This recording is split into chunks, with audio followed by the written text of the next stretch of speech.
Give a big round of the hand. Give a big round. Give a big round.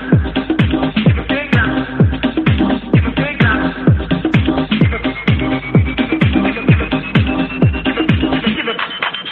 a big round of the hand. Give a big round.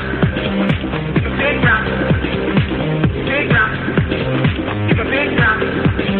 Give a big. We could have homes on separate coals, go dive in Greece with squids. Could have been so bleeping rich, but instead we had kids. They won't smile for a photo, they won't eat the food we choose. That's why we're heading to the parents' lounge to drown ourselves in booze. Every day we're more exhausted, we haven't slept in years. They hit me in the nuts so bad, my eyes filled up with tears. And yes, we'd like to fake our death and go off of the grids, but the truth is we are softies and we truly love our kids. So join us every Tuesday night to laugh at all our pain. Evening in the parents' lounge is the cure to staying sane.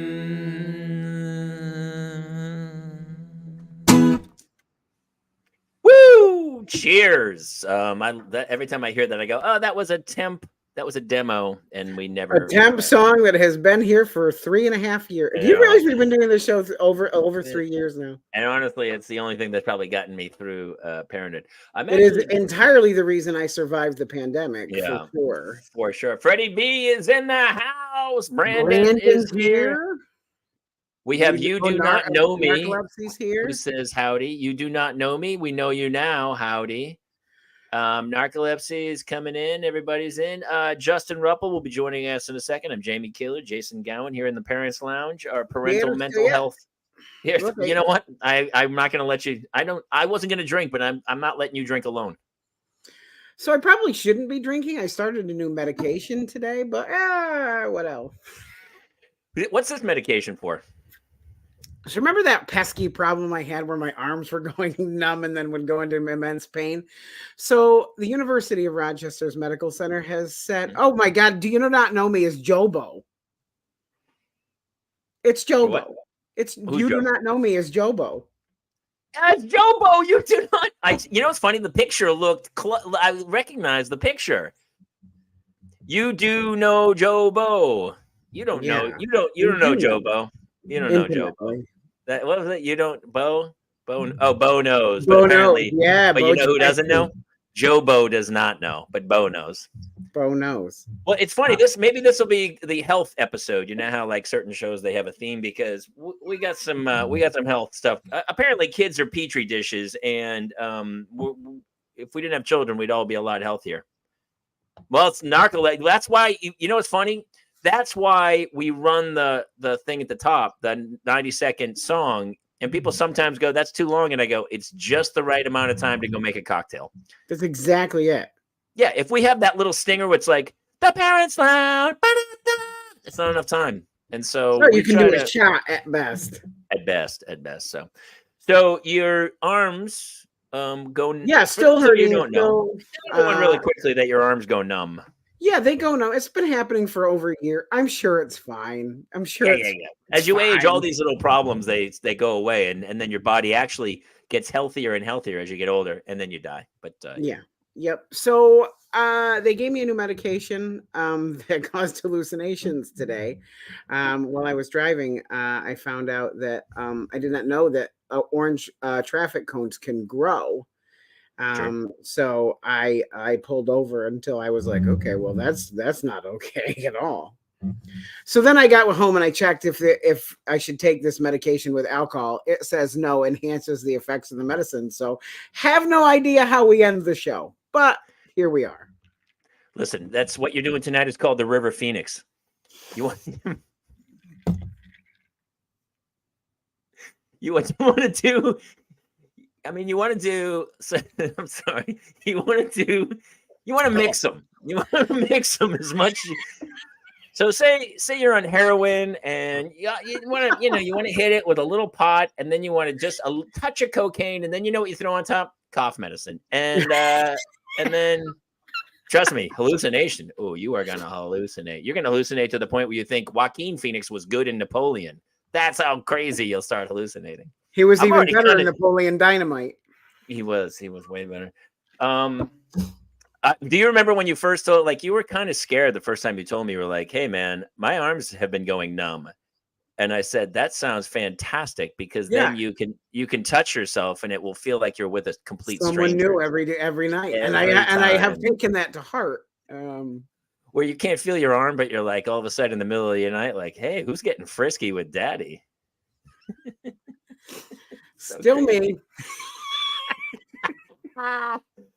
Oh, I'm in a weird mood tonight. We had Nicole Burch, one of our faves, our regular moms, was going to be. This is the beauty of why this is the parental mental health night, because she literally had to cancel at 6:45. Something about dropping a kid off, and somebody was sick, and something else was going on. And she's like, "I had this a long litany of apologies," and I'm like, "Dude, we get it. We're parents. We've all canceled at the last second." I honestly, a lot of times, even if I don't want to go, I just go, "Kids are sick." Who's going to check? Are they going to, who's going to call you on it and say, "Your kid's not sick"? And you go, "Really?" So we don't get it ever since the twins were born. We don't get invited anywhere anymore because no one wants to deal with them. So it's been a nice little, bonus with the twins is that people don't want to deal with those two. So we don't get invited anywhere anymore. No, nobody's invited Fair. me. People used to invite me all the time, and I always say the same answer. I go, I am a definite maybe. And they laugh, and then I never show. And then I, like, weeks later, I'll go, oh, they go, I'll go, "Oh, sorry, I didn't make it to the party." And they go, "Dude, we never thought for 1 second you were coming to Not that one party." second. And I was like, "No, I don't even." Sometimes, Right. once in a blue moon, I'll get like that wild hair across my ass where I'll just be like, "You know what? I'm going out I'm tonight, going man. out tonight. No one can stop me. I'm a grown man. I can You're a make grown man. decisions. I'm grown. I'm a full grown. I'm honestly Full starting. grown man. I'm starting to shrink. Actually, I believe at this point, I'm starting to come Are down. you headed back the Yeah, other way? maybe. I was 6'1". I think I'm like 6.5. I don't know. I'm losing time. Narcolepsy says Jason didn't even know his hand was coming to the party. Well, he never RSVPs. Did He he? just shows up. You know, it'd be great. It's like if one night you almost have a threesome where the two hands fight over each other to get to you. It's like the hands start slapping each other away from your manhood, and then My wife thinks I'm having a seizure. you're having a three-way. Where, dude? I'll have my throuple one way or another. Yeah. Listen, at the end of the day, it makes goodbyes a lot easier if it's your two arms. That's all I can tell you. It's true. They don't ever fight me on it. They just let me go. That's the Charlie Sheen quote. He says, "I didn't pay them for sex. I paid them to leave." And I go, "Oh, I told him. Yeah, that makes total sense to me." Is that what, did he say that? Yeah. Yeah. It's a great quote. I mean, listen, you can hate on Charlie Sheen all you want. That dude had a good run. That guy had a great run. Yes. I mean, And you honestly, saw a star. he probably would still be going if he hadn't started sniffing people. That's where it kind of derailed for him. He is still going. He's back in Chuck Lorre's stable. He's on another show with Chuck Lorre. Something else he's doing. I didn't know that, I guess. I mean, the guy doesn't need any more money, I don't think. But, do you reach a point where you start to look at people and, I'm sick of people when they go, "Oh, so-and-so didn't live up to their potential." That's the potential you put on them. So say like Henry Ford, right? Mm-hmm. Pretty prolific workaholic, I would argue. Looks back, great body of work. Did he really enjoy his life? I don't think so. Probably not. No. I think there's got to be a fine line, and I would love to hear what other people think about. Sometimes there's not so much. I don't know FOMO. Like, I don't know, fear of missing out anymore. I have FOG. I have fear of joining in. A lot of times I don't want to join into many things.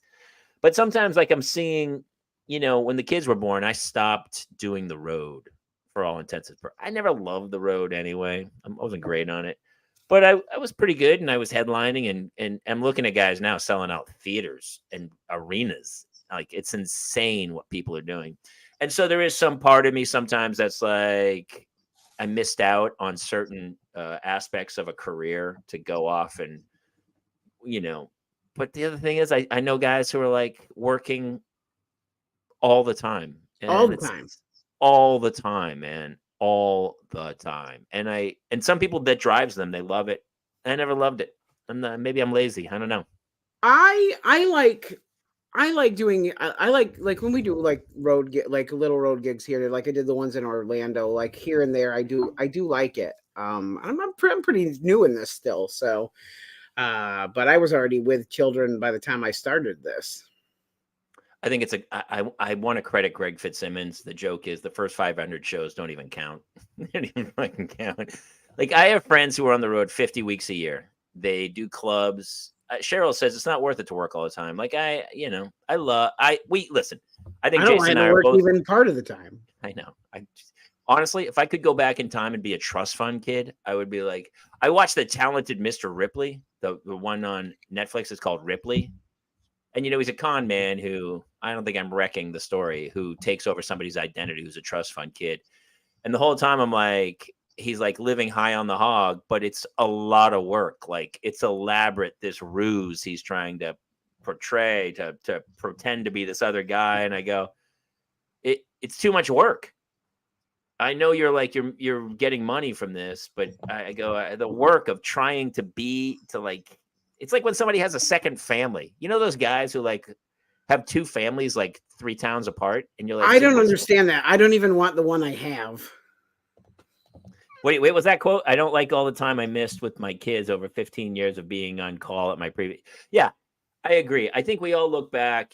That's somebody told me that they said the one thing you'll never hear on somebody's deathbed is, I didn't work enough. No one has ever said that. I don't know. No, probably not. I started doing that one show about it's basically an unmotivational speech instead of a motivational speech to go, what are you doing? Why are you working so hard? What are you trying to achieve? Do you need one more shirt, one more boat? It's like, what are you doing? And you got to find that fine line of going, all right, I need to live. I don't want to be homeless. I don't want to live under a bridge. I want to work just enough to maximize the amount of free time I have. So if I can work, and that's kind of why I became an actor, is because you don't work that much, but when you do work, you're very highly paid. And when you do work, it's actually pretty fun, but it's getting the work that is. People used to go, what do you do for a living? I go, I'm a professional auditioner. That's what I do. And it used to be you'd walk in a room and try to crush the room. Now you're like, it's just a self-tape kind of thing. And it is a lot of self-tapes now. Yeah. And it's about numbers. You have to have social media numbers and everything. It's a different business. I got offered a motion capture project actually today. They sent an email asking if I'm available next week to do motion capture stuff. Apparently I fit the body type. So apparently somebody's making another Trolls movie. There's the joke. I was looking for the joke. I wasn't going to take it. We're looking for someone who can't feel their arms. Do you fit? Is there somebody who could just and then you get there and they go, what are you doing? You're like, I'm that guy. I'm the inflatable guy out in front of the. I'm just in front of a car dealership. In front of the car dealership, going like this. And they go really quick. Jason, can you feel your arms? Can't feel a thing, buddy. Can't feel a thing. No. If you convince my mind, we wouldn't even know we were here. That's funny, dude. That's so funny. It's a fine line. So listen, when we're doing some gigs coming up, and I'm looking forward to it. But I have friends who are on the road 50 weeks a year, and some of these friends have insane road stories of like, the girl came into my hotel room, stole my computer, stole all my stuff. Like crazy ass stories where you're like, road is, people die. That's where I travel with puppets. That way there's always somebody who's witnessing what happened in the room. You'd have like a one night stand. You'd bring a girl in the room and the puppet would just be sitting in the chair in the corner of the room. And then in the middle of the night, it'd be like, yeah, touching there. The puppet starts talking to the girl. Yeah. Well, I'm a ventriloquist. I can actually make I know. You'd be like, take your clothes off. Yeah, come over here. Cheryl says cocaine and hookers. I don't know. Cheryl, where's your party at? Cocaine and hookers. That's so funny. We're It would fighting the depend same. on the puppet, honestly, with this comic. How she wrote cocaine off a puppet's ass. Turk the Muppet, no, it's too hairy. But the wooden American, because apparently dummy is a little on the. It's culturally insensitive. That's right. It's he's wood adjacent. He is wooden. He has brittle bone disease. He does. It's He good to see also Jobo can't back. feel his arms. He can't feel his arms. He can't feel anything. Ah, Sherilyn, we missed you too. Cheryl Gibson, we missed you, guys. Freddie B with Jason's bum arm. It'll be like it's actually alive. Guys, let's ask: Is Because Thursday you night a wrote- better night for the show? Is Thursday night better for you guys? And here was my reasoning. The reason we started on Tuesdays is because we started having a lot of comics on the show, and a lot of comics travel on Thursdays. So for me, even then, I was traveling then, and so I've stopped traveling. Most of the people I know aren't traveling. We've gotten away from comics, and I think we have a lot of people who are online influencers and comedic people.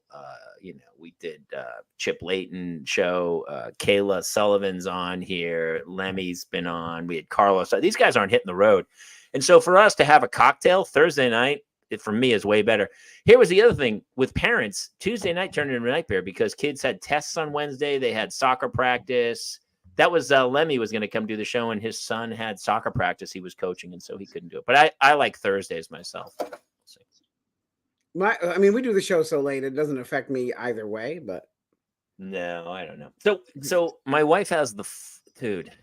Let me ask all the other parents out there: Our kids, my kid's school is like a hospital ward. Like every kid is sick there, and so my wife has the flu, and so she made me go just before the show. I was almost late because I was at CVS getting a prescription for Tamiflu, because if she has the flu, then if we give the kids Tamiflu in a very quick window before they get it, preventative, it could theoretically stop them from getting it. Or at least shorten it. I already took it all. I chugged the whole bottle of medicine right before the show, and I'm starting to hallucinate just a little bit. It's been that But she kind got of day. see, here's what she did. So I get there and she goes, "There's 2 prescriptions, one for each kid for Tamiflu." And then in the back of my head, I was like, "What about me? You didn't get you one. What about me getting the flu?" She's like, "No, I didn't get you anything. You're on your own, Chief." And I was like, "That's what the who's?" So I have been like not just Mr. Mom, but also Florence Nightingale for like the last 3 days of like delivering food upstairs. And my wife, I give her grief all the time, but she works super hard, and she was really like a lot of times she says she's sick, and I'm like blah blah blah. She's been really sick, like she's been coughing horribly. There's a lot of stuff going around. There's so much stuff going around, and so much coughing. See, now we're in that weird phase of the year we're here on the East Coast where like spring has started. So it's that fun game of, is this allergies or is this some creeping death? I think it's a mixture of both. I don't know what. I mean, I guess when the next one coming, I got a whole house full of toilet paper ready to go. And Freddie B says that was her releasing your hand so you float to the bottom of the Atlantic. That was her releasing your hand so you float. It's a Titanic joke. I was going to the end. Oh, it is. That's right. So what you're saying, Freddie, is you and I both know there was room enough on the wood for both of us, and then she's like, "No." Kate Winslet's like, "Sorry, buddy, it's just me. You're going down." Yeah, instead of that I necklace think that was the Tamiflu. So Cheryl says COVID weakened all systems. I don't think COVID weakened all systems. I think our response weakened all our systems, because I think having a whole generation of children away from each other for 18 months or however long it was weakened the kids' immune systems for sure. Our kids were sick. And I just got canceled. That's it. You up? Our kids were sick for like 8 weeks from like November to like mid-January. Your kids were sick. That's right. I remember a lot of vomit in the car. I would talk to you, and I'd be on the phone, and you'd be like, this is probably every parent out there too. Like you're on the phone with somebody, and then they go, "Oh, somebody just threw up. I got to go." Click. And that's the end. That happened to you and I. It legitimately happened a couple of times where that way you were on the phone with me. And all I did when you hung up on me, I felt so much better about my life. Is It was that like, is that why our friendship endures? Is because my dude, life makes you feel this is better? the album we should do. This is the album. Phone calls. Everybody can write out one phone call, and we'll read them out. Here's the phone. Everybody will have an album, 1 hour of phone calls from other parents whose lives are going worse than yours. And all it will be it'll be like, oh, hey, yeah, it's great to talk to you. Oh no, my kid she's choking on a grape. Click, and then hang up. And then it'll be like hundreds of those. And Well, you'll listen to it. headlining that album. You'll have like 75% of the whole album. What are the other ones be? I've been on the phone with people where people are like, the kids are fighting typically is one. You hear them screaming in the background, and then just the phone. And it's so funny. People just hang up. They go click. I can't. I'm not going to make it. Click. Were you the one I was on the phone with when one of the twins had a baseball bat and he was going at the other twin? Was that you? I'm sure it was. I don't remember it, but I'm so caught up in the fact that Cheryl Gibson never had COVID. Are you some sort of wizard, Cheryl? How did that happen? Here's what's going to happen now. Cheryl's been online, and everyone knows. So, like in the futuristic movie, where the hordes of zombies are killing everyone, and then everyone's looking for that one person's blood that they can take to then create the vaccine that would save everyone. It'll be Cheryl A blood. Oh, it's A minus blood. A negative, yeah. She didn't get the A plus. That's bad. That's really A minus isn't bad, Cheryl, but I think you could do a little better. I think you'd be a full A. Cheryl, are you really trying that hard? Please. I always Eddie Pence never got it either, he said. Neither did my friend across the street, Ben, never got it. And listen, I think people have had it. Ben, we're live tonight. We are live tonight. Ben, are you watching? Ben Duff. Our buddy Ben Duff. I hate you both. Cheryl Gibson at such and such an address. Pretty soon there's like somebody tasing her, poof, with like they shoot the trank gun, and then they're just pulling her blood out of her body. You had to make the sample. And then the guy climbs down into his doomsday bunker, and he's got like the reefer unit, and he puts the blood up in the reefer unit for the next plague. Gotta go. My youngest just walked in with a turtle. We don't have a turtle. Click. There, Freddie B. He just got a track on the album. Yeah, he did. That would be. We should record it whole, dude. That would be the funniest album. It would literally be. So if every bit's like 15 seconds times 4, we'd have 240 bits of this crazy parenting phone call. It would be parenting phone calls that make you feel better. We'll call it. We had a weird thing happen. The twins stripped down naked to eat snacks recently, and Anthony came in. He was just covered in Cheeto dust and completely naked, and he was like touching himself. My wife was very disturbed by the whole thing. But then his twin brother comes in. He's coated in sour cream and onion, and I was like, "Oh, honey, it's a snack food joust. People do it all the time." And she did not find the humor in the entire thing, but they were like, he had a crazed look in his eye, covered in Cheetos dust, and I don't know what's going on with these children, Jamie. It would be funny if the two of them touched and then like sparks and lightning came out because the Cheetos touched the sour cream and onion, and it's just a bad mix. And I don't know if that's a good mix. Yeah, I'm not sure how that works, but also like they were the same egg originally, so I'm not sure how that whole chemical reaction works at this point. My wife has absolutely no sense of humor whatsoever. It's crazy. I married someone who has literally no sense of humor. She never laughs at anything I do. Nothing. It's insane. Sometimes I think she's also not listening to me, so she's not taking in the joke. But she was deathly ill in bed yesterday, and I came out of the shower and just jokingly was like, "Look, I guess if you're really into it, I could probably have sex, but it won't be my best effort. I'll take a crack at it." And just gonna phone it in. I go, listen, because she was deathly ill. She's when you're sick and you have all the medicines like stacked up next to your bed with like tissues everywhere. And I was like, look, I'm all right, fine, I'll have sex, but I'm not. Just know I'm just doing it to appease you. And she didn't even. I don't even think she looked up. Not listening wife, says Joey Steelers. That sounds familiar. Even if I told her this bit now, she'd be like, I don't know what you're talking about. What did you say something to me? She hears blah, blah, blah, blah. I took out the trash, blah, blah, blah, blah, blah. Wow. She only hears that from me because she never takes out the trash. I think whatever tone or pitch of my voice is just not something my wife hears. She has a blank spot in her hearing zone, and it's exactly at the register. Like a dog whistle. It's like a dog whistle. Yeah, I agree. She just doesn't listen to a word I say. But what's funny is I'll say something. You know, I've also been on Earth a long time. I'm older than her. So I'll say something like, oh, maybe you should try this or something. And she won't listen to me. And then 2 hours later, she goes, I was talking to Karen at work and she said I should do this. And I was like, you mean the exact, literally the words I used 2 hours ago? Is that what she told you? She goes, what, did you tell me that? I go, God, Kate, I can't even. Freddie B says, my wife laughs at everything I say, but I think it's because she knows I need constant validation. Let me ask you, Freddie, does she need valid, what's the word I'm looking for? Valid. Validation. Valid, constant validation. That was it.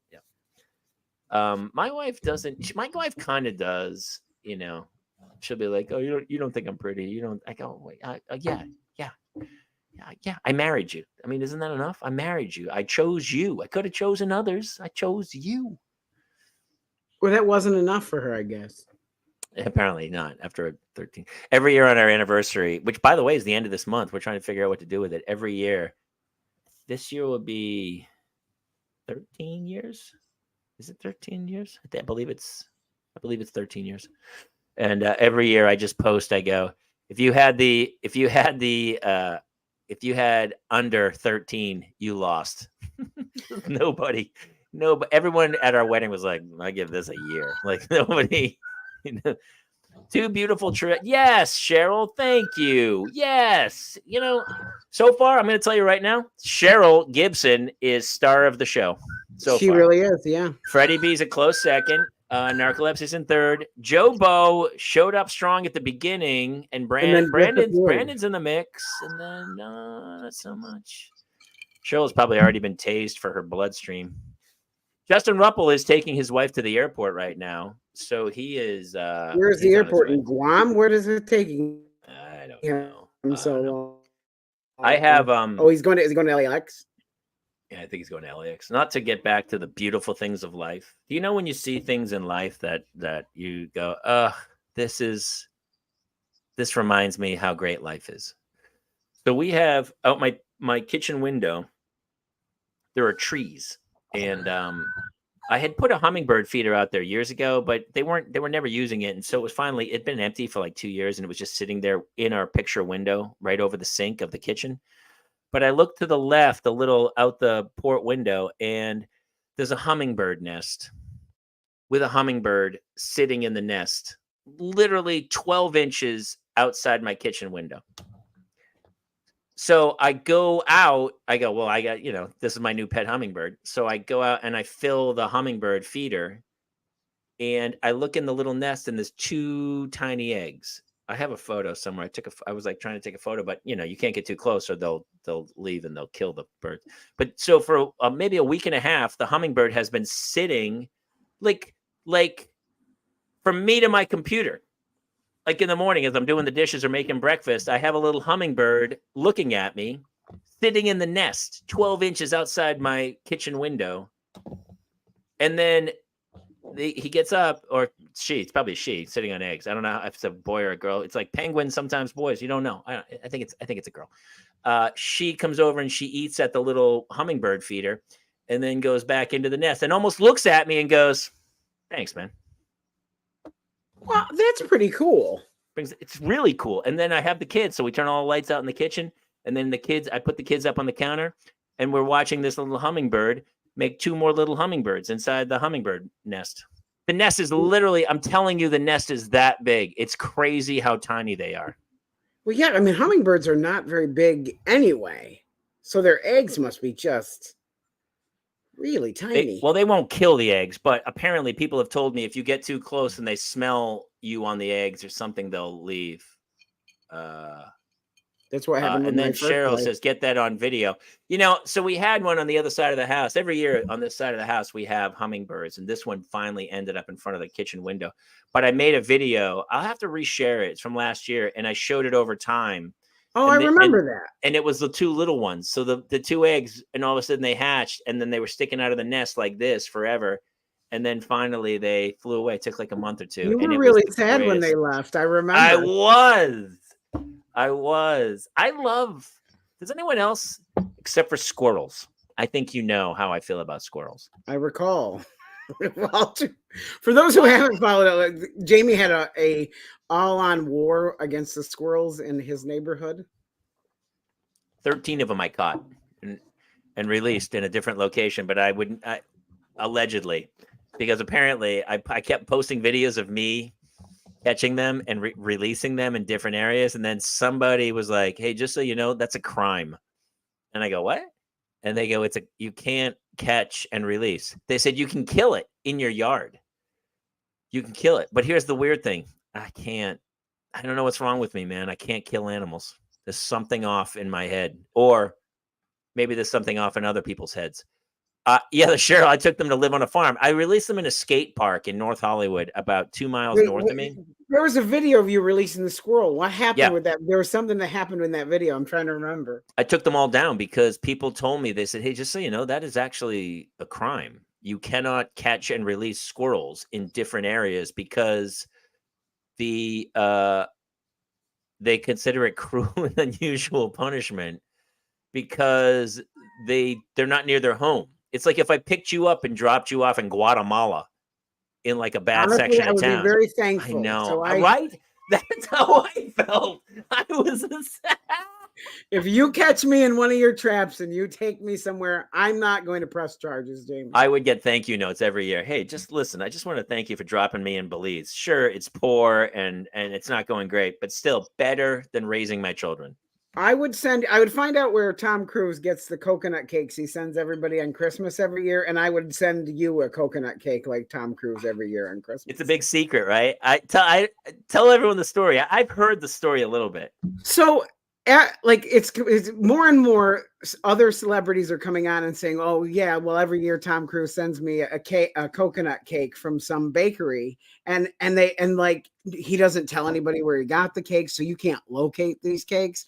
But like Kirsten Dunst and there's like so many celebrities who are like, oh yeah, every year I get. So anybody he's ever worked with gets these coconut cakes. I mean, he's just buying hundreds of cakes and nobody knows where he's getting them. Hey, honestly, how hard would it be to throw $100,000 at someone for a year and go, you're my coconut cake person. You're in your house. Here's 200 grand. Shut up. Don't tell anyone. Here's 300 grand. I'm Tom effing Cruise. Here's your job. You make coconut cakes, and then I don't care what you do with the rest of the day. But when I tell you I need 20 coconut cakes, you better have them ready for me. Here's $400,000. Yeah, it was like so many people have been like, oh yeah, every year I get Tom Hanks, Jim Carrey, like all these people were like, they're getting these coconut cakes from Tom Cruise. I heard they're fantastic, by the way. I'm not on his list. I have no frame of reference. I've never met Tom Cruise. I've never been in the same room with Tom Cruise. No. I worked with the best was ever. I did a pilot. This is crazy. Like, it was one of the first shows I ever did. I did a pilot that George Clooney wrote for HBO called Kilroy. And I had been in town, a cup of coffee. I'd done some theater. I'd never really acted. And all of a sudden I'm at like HBO testing for this crazy pilot that's going to be on HBO about this acting class. Frank Langella plays the acting teacher. Chad Morgan, Nick Lang are all on this show. Pam Anderson's the guest star, who, by the way, was just the nicest person on earth. And whatever, it doesn't get picked up. We shoot for a week. It's like, oh my God, this isn't craziness. And 2 days after we finish shooting, I'm of course back bartending at O'Brien's, and I'm hungover. I wake up. I live in a rent controlled apartment that has a security gate. You cannot get into the apartment. And in the morning, there's a smash on my door, and I'm like, what is happening? And so I go to open the door, and there is this 6 foot tall, absolutely stunningly gorgeous blonde woman at my door, 9 o'clock in the morning. I'm in boxers, like hungover. And she goes, I go, what? How'd you get in the building or something? She goes, I work for George. And she goes, this is your wrap gift from George Clooney. And I go, okay. And I open it up and it's a Tiffany knife. It's a Tiffany pen knife, like a pocket knife that says, thanks, Kilroy, love George. I have it somewhere. I'll have to break it out. And I just was like, I go, oh, this is Hollywood. Like, it's so Hollywood of like that's the people who are that successful. That's what they do. What I also heard, every casting person I've ever talked to said George Clooney would walk into a room and he literally knew every single person's name in the whole room. And honestly, I tell my kids this all the time. I go, the key to success in life, which I'm the worst. I am absolutely, it's shocking I had any success whatsoever. I can't remember anyone's name to save my life. I know. I just got you within the last couple of weeks. Listen, to remember mine. Seriously, Jerry, it's not a big deal. I tell my kids that all the time. I go. You want to know the key to life? Remember everyone's name, everybody's name. Does everyone agree with that coming in? Because if I could go back in time, I would have written notes. I know the custodians. Yes, he knew the assistants, and of course, those assistants 5 years later were the casting directors. The dude's a genius, and he also was, what's annoying sometimes? People who are so comfortable in their own skin. Like it just flows. It's like Holden Caulfield, dude. It's Catcher in the Rye where you're like, just got it going on. No, if there is insecurity, they hide it. Some people hide it really well. And some people are just cool as shit where they don't care. They own the room. I try to tell my kids. Hannah's having a meltdown about Stanley. She wants a Stanley drink. Oh, and I kept has it hit their age? Oh my God, yes. Oh, and so she has a Stanley because my wife got a Stanley from the company, her company. It was some gift bag or something. There was a Stanley. We were like one of the first people to have Stanleys. I'd never heard of them. Huge, giant Stanley. And so we get this Stanley, and then Hannah keeps going, I want a Stanley. I go, we have Stanleys, and we have two of them. And so I give her the Stanley to take to school. She takes it to school. The kids call her out and say, that's not a Stanley because there's no handle on it. All the other kids have the handle Stanleys, the Standles. And so hers doesn't have a handle on it. And she's like, it doesn't work. I go, does it hold liquid? Can you drink out of it? And she goes, well, yeah. I go, does it taste the same? She goes, not really. No, it would taste better with a handle. And I was like, I can't. I have nothing to say. I have nothing for it. Wow. So the handle matters. Dude, at this age, she's what, 10?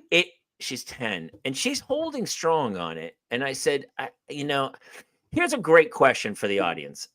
How do you get your kid to not be the lemming who goes over the cliff? But, well, at least not the lemming in the back. How do you get your kid to be the lemming in the front? How do you get your kid to be?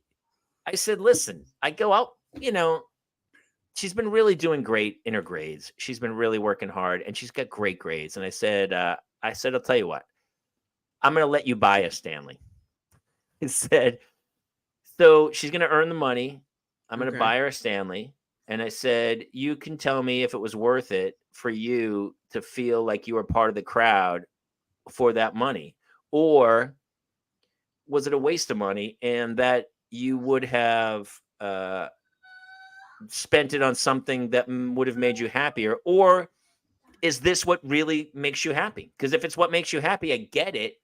I can't condone it, but I go, and listen, when I was that age, I was the same. We're all followers. You want to fit in so badly. It's such a weird yin and yang of like everybody on earth wants to fit in, yet be unique. It's such a fine line. Joey Steeler says, go ahead. Yeah, you read Joey's quote. Yeah, Joey Steeler says, that is the challenge, telling my kids how the real world is and what is the real stuff that matters. That is the struggle for sure. Can't you just go to Hollywood Boulevard and get one of the knockoffs? You kidding? With the other 10-year-olds, they'll call it a knockoff. I was going to go to Dick's, and actually, Hannah's been really good about it. We were online. They're out of stock. She wants the purple, not the fuchsia. Very specific in what she wants. And I said, all right. So I'm trying to be more open to going, because I want her to learn. Oh God, we had a huge. Where I was listening to the radio, and there was a story on it about credit. And this woman is like, at the time, I really just, when I wanted something, I went and bought it, and no one was going to stop me. And so she buys an $85,000 car. She has like I forget how much per month. It was insane how much she was paying for the car. She was paying $1,500 a month for a car. Young girl, $85,000 car. She pays the car. She pays the $1,500 every month for 3 years. And then at the end of the 3 years, she still owes $60,000. Every month's payment was 75%, which, by the way, isn't that loan sharking? I feel like that's illegal. It doesn't feel right. No, I mean, if that was the terms of the loan, then that should have been it. She didn't look at the loan. She went in. The guy was like, "Oh, this is going to be fine." That dude who sold her that car should go to jail. Like, that's a crime. Because he totally played her and couldn't explain. See you, Cheryl. Got to run. Love you. Thanks for popping in. Yeah, it was good to see you again. Yeah, good stuff. She's getting out of here because she knows people are chasing her for her blood. For her blood. For sure. So we had a big, long thing about APR and interest rates. And I said, that's why I'm not a fan of putting anything on credit. I actually put everything on credit, but I pay it off every month. Because then you get the miles. You want the miles for sure. So we just booked a trip on miles and all that stuff. And so, yeah, it's crazy to pay cash or check it even anymore. You're smart. You can do the credit card and pay it off now. Like I can't tell you the last time I saw somebody write a check in a store. No, I don't even think they'll take them anymore. I sent a check out for a bill recently, and it was weird because I tried to go online, and it was one of those where they, you can't use a certain card. They want an interest rate. And so they asked for your bank info to pull it out. And I was like, I'm not going to do that. Oh, and then there was a fee to use the online thing. I was like, whatever. So I sent a check. There are certain bills we will pay with a check, but for the most part, everything's debit at this point or online. See what narcolepsy says? Don't focus on minimums. Pay attention. That's what they do. They go, and they're almost doing you a favor saying, listen, man, I know you owe us $40,000, but this month your minimum payment's going to be $180. That's it. If you can find $180, you're going to be okay. You're not. You're literally giving them $180 to hold the whole loan for the next month. You're not paying any of your principal off. And it blows my mind that people don't want you to understand the math of it all. That's how they're making. And that's why all these credit card companies are set up in like Montana and North Dakota, because the amount of APR you can charge, the interest rate, differs from state to state. Certain states limit it. And so they open the company in a state that has the maximum APR, which is 28%. They charge 28% on a fucking dollar. It's crazy. Yeah, there are a lot of shady. I had a lady call. She was from some litigation department, and she had my birth date correct and my address correct, but the social security was wrong. And she claimed that I took out some sort of crazy, like payday loan, which I never did.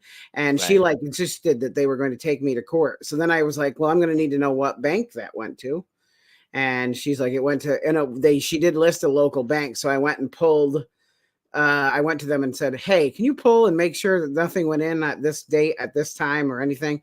Nothing happened. So I was able to submit it and go, yeah, this is not real. And also you didn't have my social security number. So eat my ass.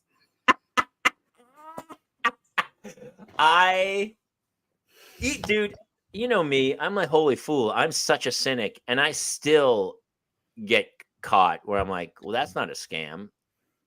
And so this lately I've been getting this email from this company called Bill, and they said they had money for me. They had a bunch of money for me, and it said like invoice 1, check number 1. We have this money for you. Please come to here and fill in all your information or whatever. And they kept sending it to me, and I was like, "Fuck off, fucking jack-offs." And then I had done a voiceover job for those guys like 3 weeks ago, and the guy finally called. He's like, "Hey man, you ever gonna sign up and get your paycheck?" And it was he goes, I go, "Oh, was your pay?" He goes, "You're not using," I go, "You're not using Bill, are you?" He goes, "Yeah, Bill, that's our pay service." I go, "How would I know that?" I go, "It looks like a scam, man." And so I filled in You all could the have totally paperwork. missed that your pay. That's crazy. Dude, I'm getting to be the king of like rebates. Joey Steeler says, "You guys just made me remember a check I signed yesterday and wonder if I need to transfer money from accounts. The bank just sent email asking me if the check was really mine." Ah! Every day we got a call from the tax people. They weren't getting, the franchise tax board didn't want to give us our taxes because they don't have some form of my wife's year to date wasn't matching up, and my accountant's like, "No, that's BS. It's matching or something." And so we had to send that in. They're prolonging everything and holding Prolonging it. everything, yeah.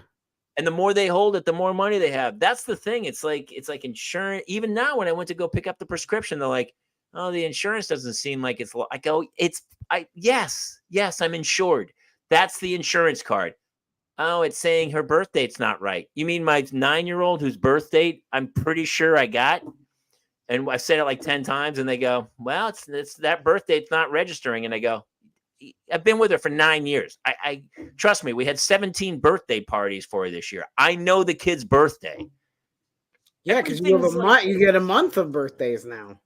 Technology was supposed to make our life easier. It's done nothing of the sort. It's like none. We get this thing where like they will try to tell us that there's no possible way that we have 2 kids with the same birthday. I'm like, they're fucking twins. That is the funniest thing I've ever heard. That's really ridiculous. People have it happens, and it happens a lot. They're like, why do they have the same birthday? Look at them. They're the same fucking kid. Are you kidding me? No, it happens all the time.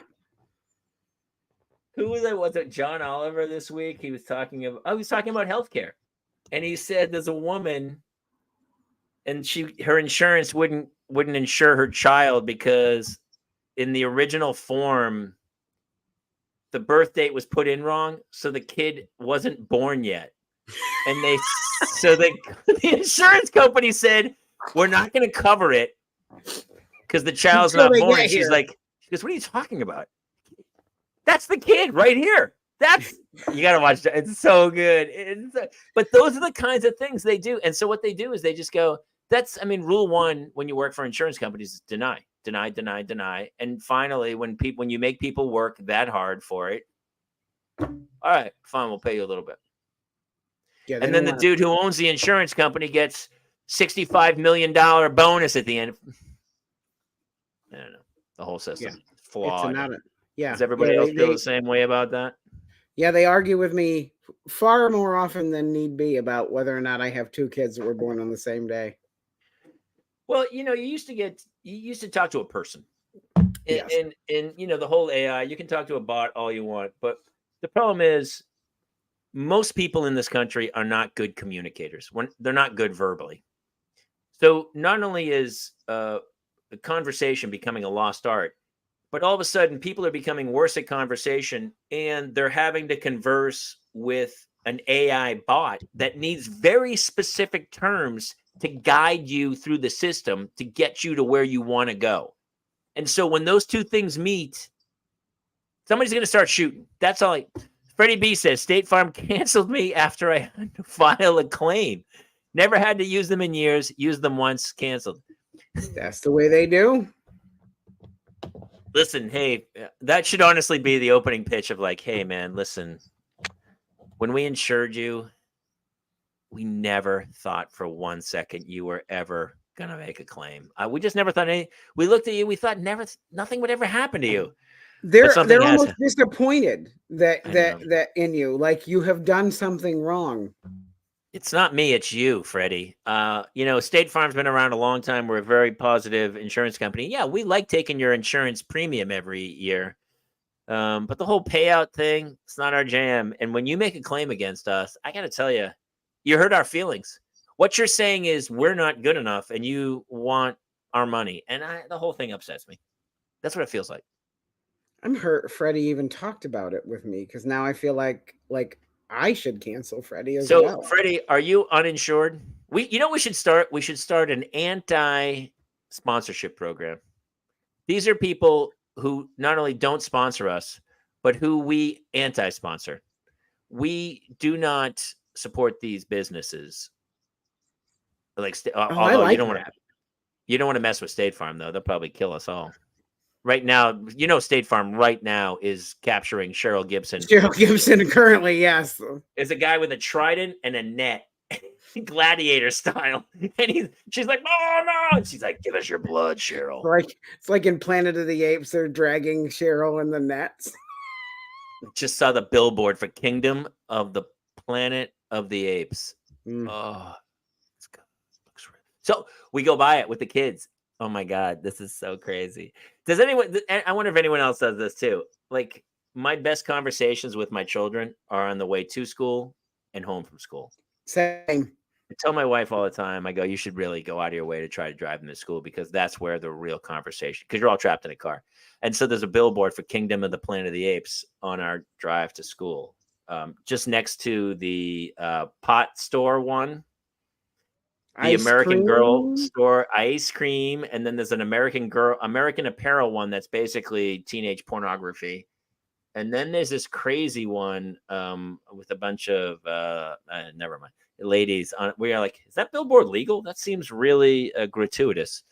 But my kids were like, Kingdom of the Planet of the, and my daughter goes, that's a lot of the. That's what Hannah goes. She goes, that sentence has too many of this. It doesn't work. She's not wrong. She's not wrong. I said, you're not wrong. And so she goes, what's that about? And so I told her the original story of the Planet of the Apes, how they thought they were landing on this distant planet with apes or something. But it turns out the humans had destroyed Earth. Listen, if you don't know the story of the apes and I'm messing it up for you, my apologies. But I think the window's closed. I mean, they've had 60 years to watch that film. I feel like that they should, like, if it's a spoiler, we're really sorry, but you had 60 right now, years. somebody's like, wait, what? You telling me he was on Earth the whole time? Wait, what? By the way, Ruppel just texted me. He had an emergency, so there's no Ruppel either. No Ruppel this evening. So if you want to hear Jeff Bridges as a bus driver, you're out of luck. No Jeff Bridges tonight. So I told her the whole Planet of the Apes thing about, and it's a great book. I forget who it is. It's a French guy, Boulet or something. Jamie, you damn dirty ape.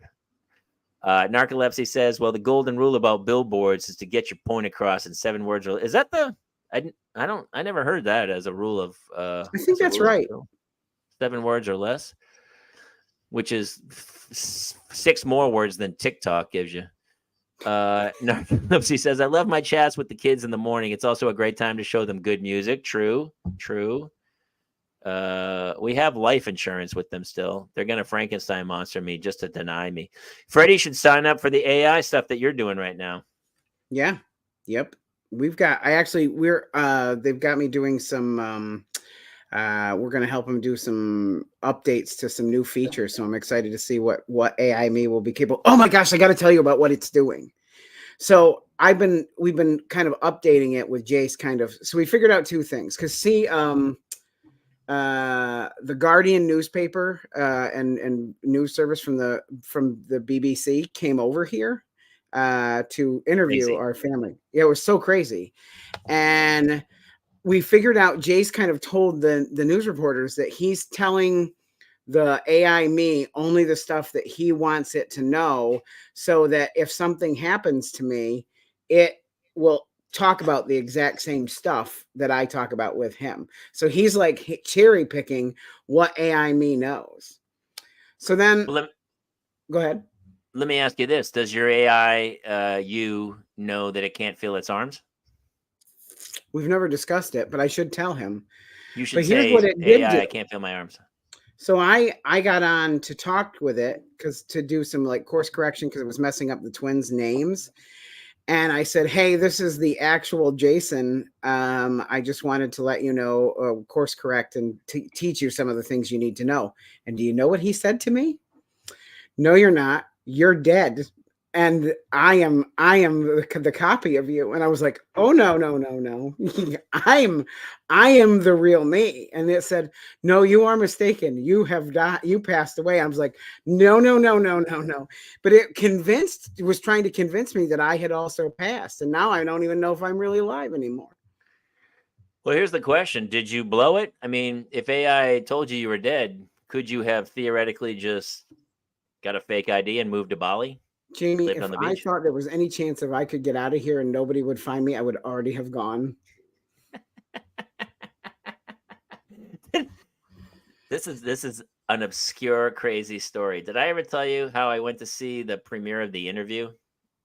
I don't think so. This will be quick. I won't drag this out for all of you out there.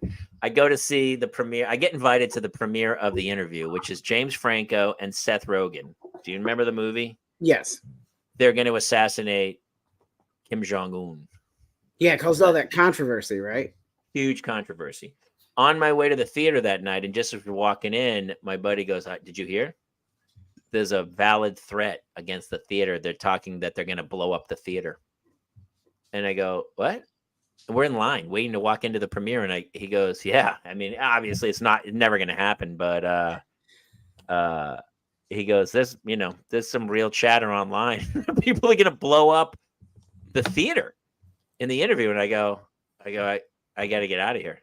And he goes, what are you talking about? I go, dude, I have a 2-year-old and a 3-year-old at the time. This was a few years ago. And I go, I got a 2-year-old and a 3-year-old. I can't go in that theater. He goes, he goes, dude, the odds are. And I stop him and I go, dude, I don't care if the odds are 1 in a trillion. I can't let 2 little kids grow up and for the rest of their life, people go, what happened to your dad? He blew up in a Seth Rogen film. That kid's destroyed.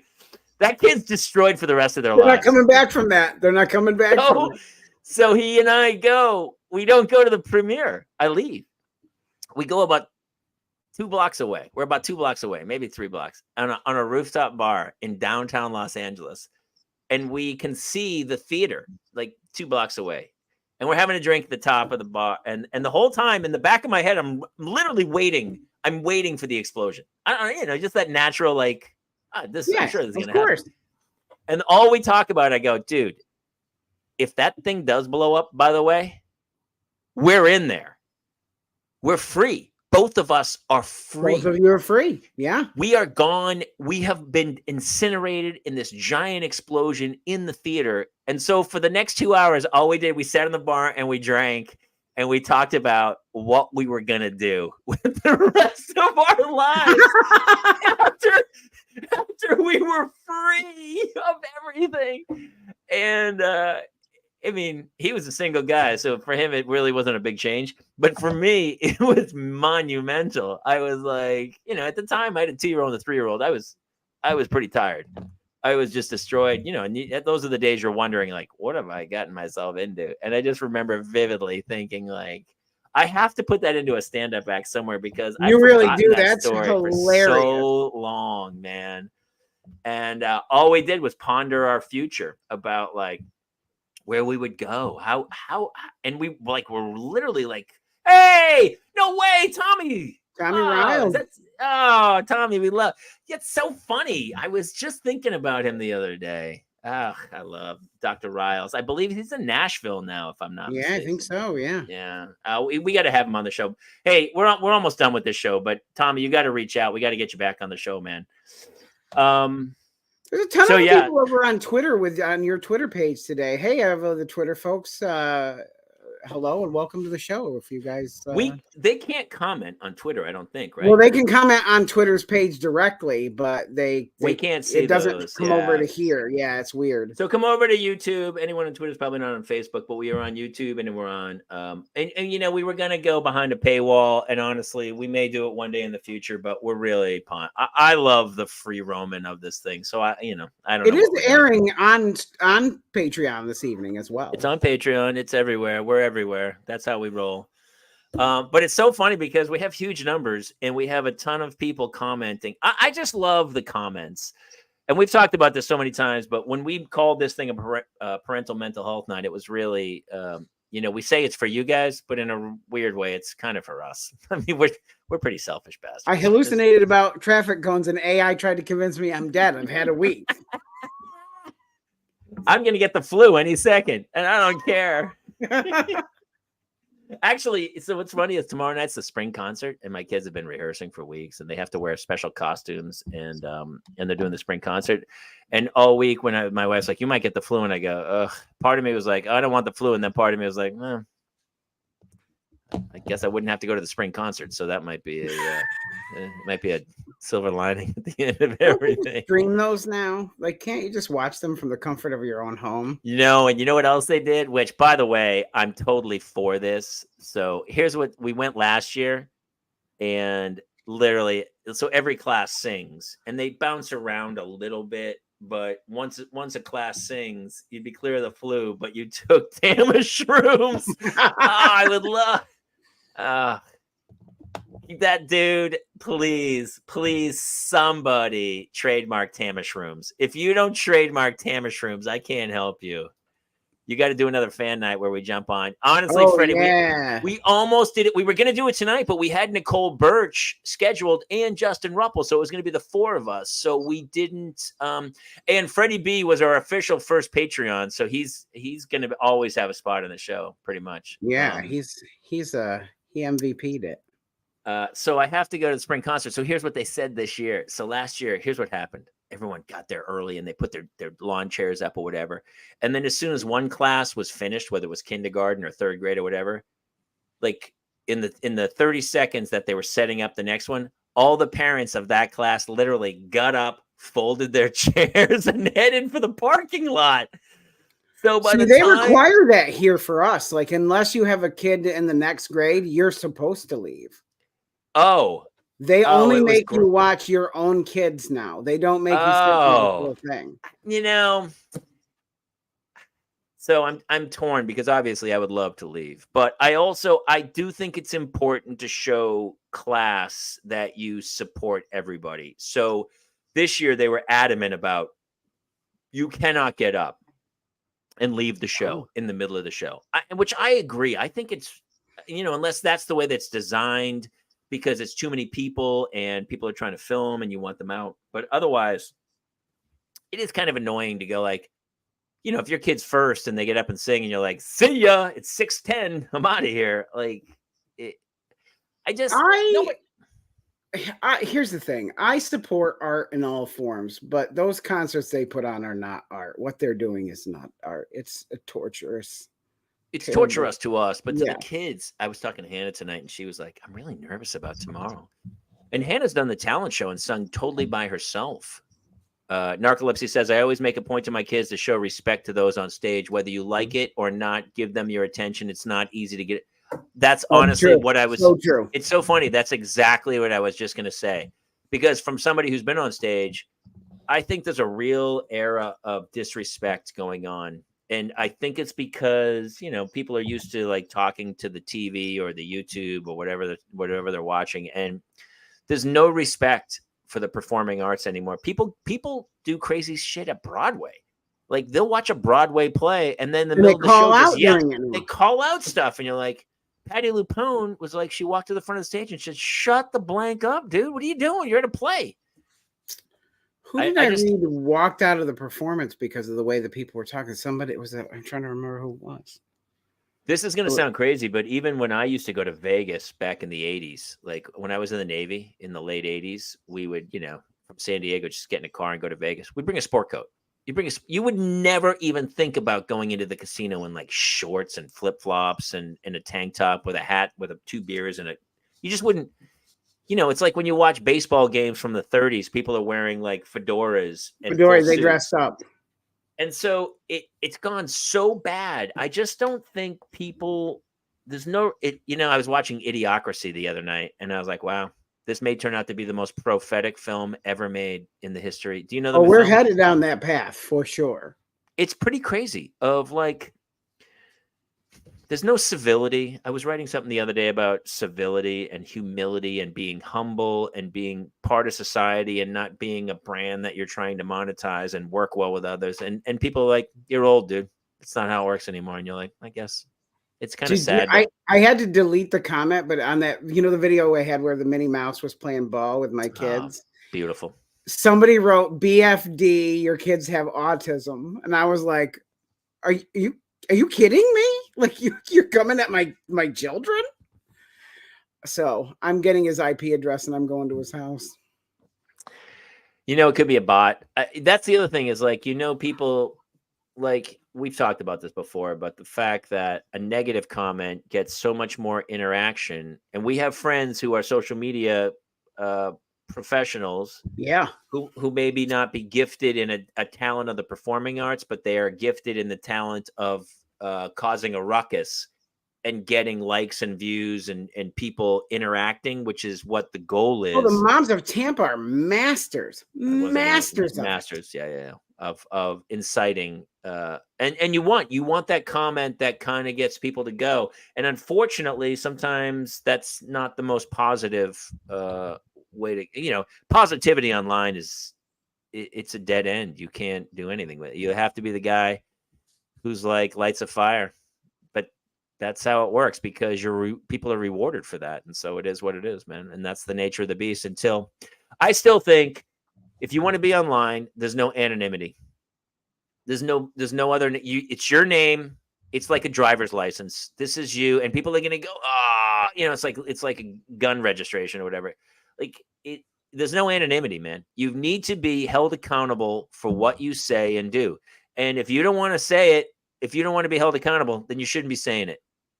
That's just how I feel, and I'm sure people are going to light me up, but I don't care. I feel like our people kind of agree that I use all my own stuff on social medias, but I also am not randomly attacking people either.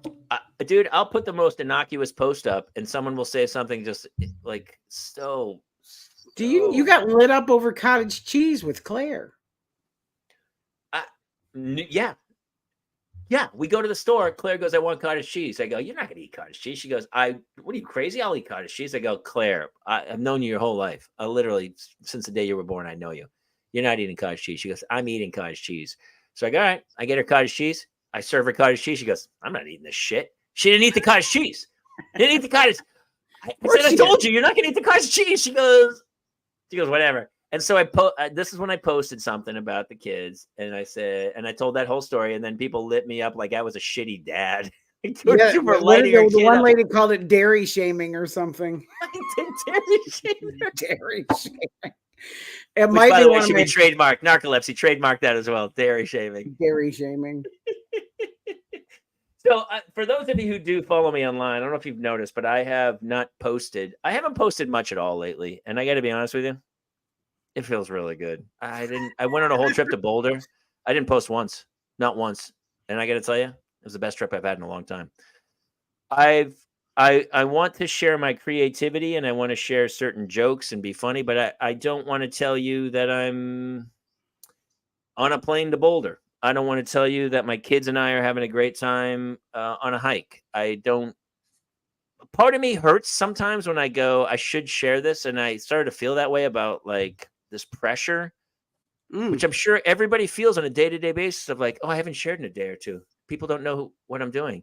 And I'm also older, so I'm fighting it. And so when I didn't do it for a few days, I felt really good. And so I've reached this point because my daughter's 10 now.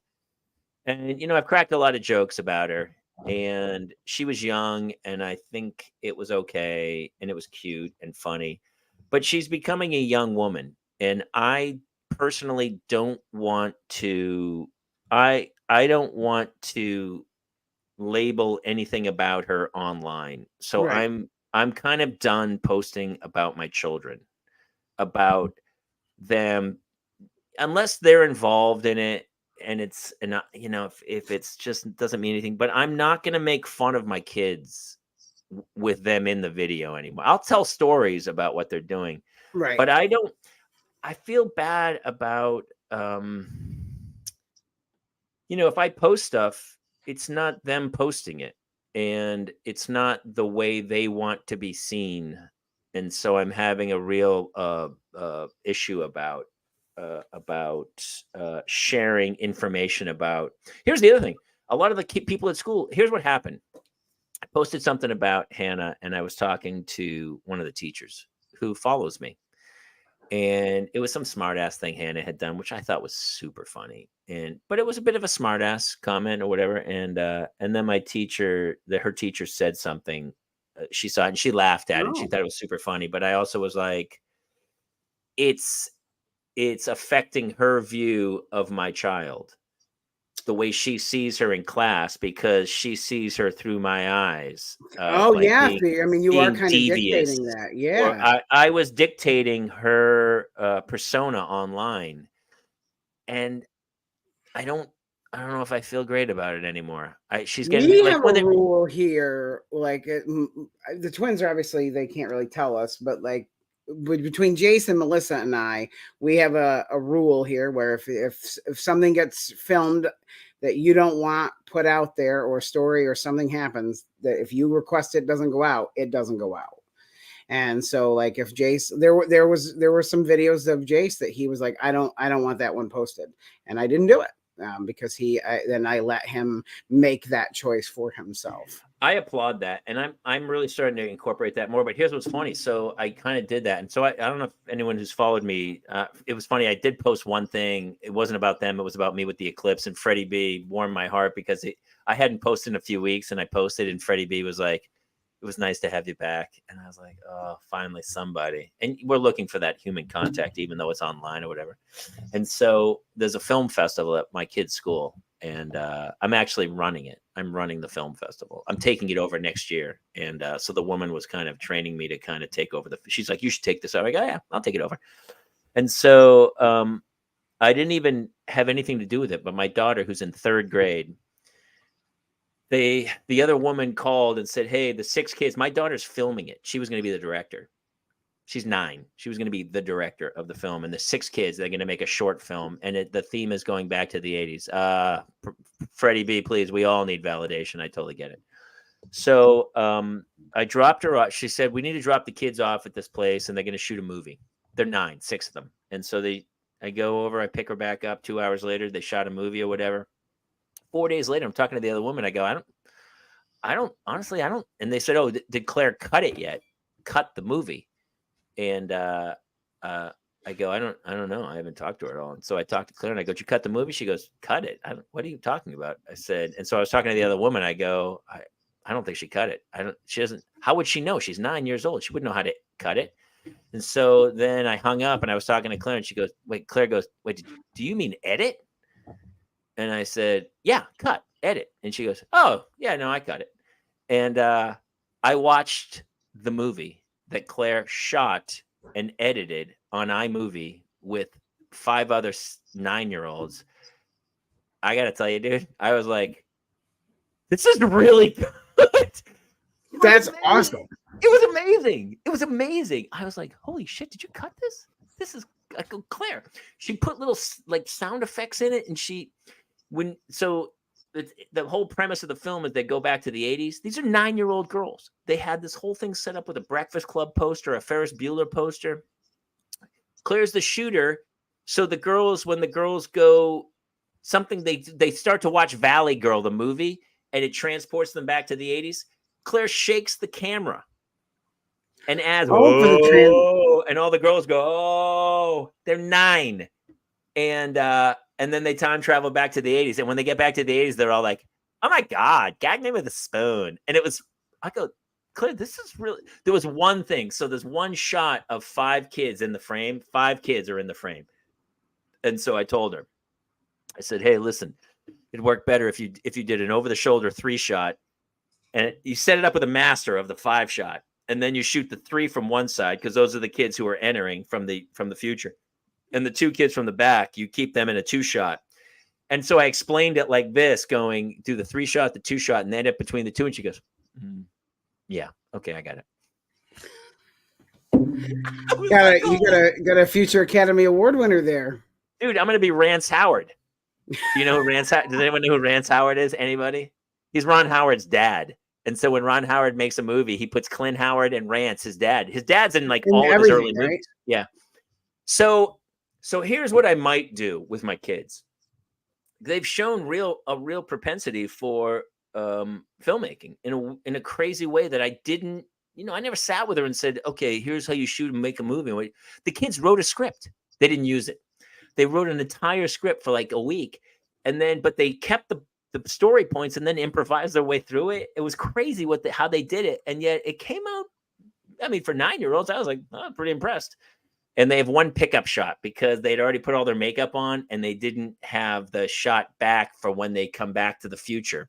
And so she has to go tomorrow to pick up the last shot.